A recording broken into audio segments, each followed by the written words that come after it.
Bonjour et bienvenue sur cette nouvelle vidéo O2Switch. Aujourd'hui, nous allons voir comment configurer un compte de messagerie sur une tablette Android. Donc dans mon cas, sur ma tablette, je dispose de l'application Email. Cette application-là me renvoie vers l'application Gmail.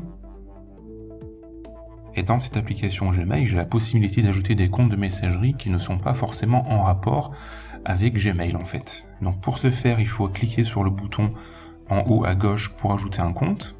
Donc là, j'ai des options qui se déroulent.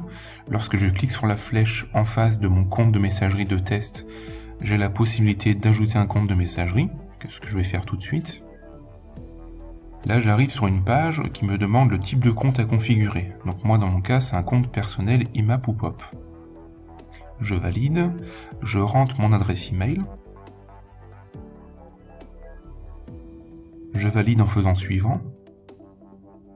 Ensuite, je précise qu'il s'agit d'un compte de type IMAP, ce qui permet de synchroniser plusieurs appareils entre eux. Je valide, je rentre le mot de passe de mon compte de messagerie. Ensuite, je valide également.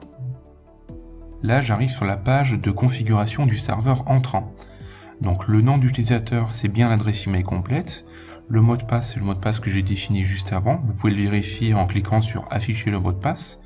Le serveur dans une configuration non SSL, c'est le nom de domaine. Donc là, c'est bien dans ce cas précis. Dans une vidéo qui va suivre, on verra comment faire une configuration SSL. Le port, c'est le port 143.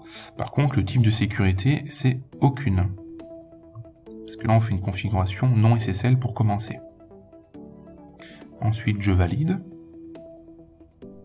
Les paramètres ont été acceptés. Si jamais il y avait une erreur quelque part, j'aurais eu un message m'indiquant que c'était pas bon. Là, j'arrive sur la partie du serveur sortant, donc le SMTP. L'adresse du SMTP en configuration non SSL, c'est bien le nom de domaine. Le port, c'est le port 25 ou 26. Dans mon cas, le port 25 est bloqué chez mon opérateur. Et comme je suis en Wi-Fi sur la tablette, si j'indique le port 25, ça ne fonctionnera pas. Donc je vais mettre le port 26. Dans votre cas, il y a de fortes chances que ce soit le port 25. Si jamais ça fonctionne pas sur le port 25, vous avez toujours la possibilité de mettre le port 26, comme je suis en train de faire de mon côté. Le type de sécurité, par contre, c'est comme pour la partie entrante, c'est aucune. Exiger une connexion doit être coché et vous devez retrouver votre adresse email complète suivie de son mot de passe. Je valide en faisant suivant.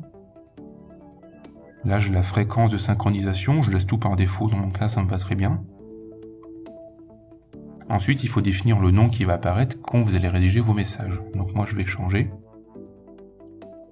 Je valide. Et là, j'arrive sur la page qui m'indique que tout est bon. Je n'ai pas eu de message d'erreur, ce qui veut dire que tout s'est bien passé au niveau de la configuration. Voilà, c'est pas plus compliqué pour une configuration non SSL sur une tablette. Dans une prochaine vidéo, on va voir la configuration SSL, qui est pratique si vous désirez chiffrer la connexion entre votre tablette et le serveur.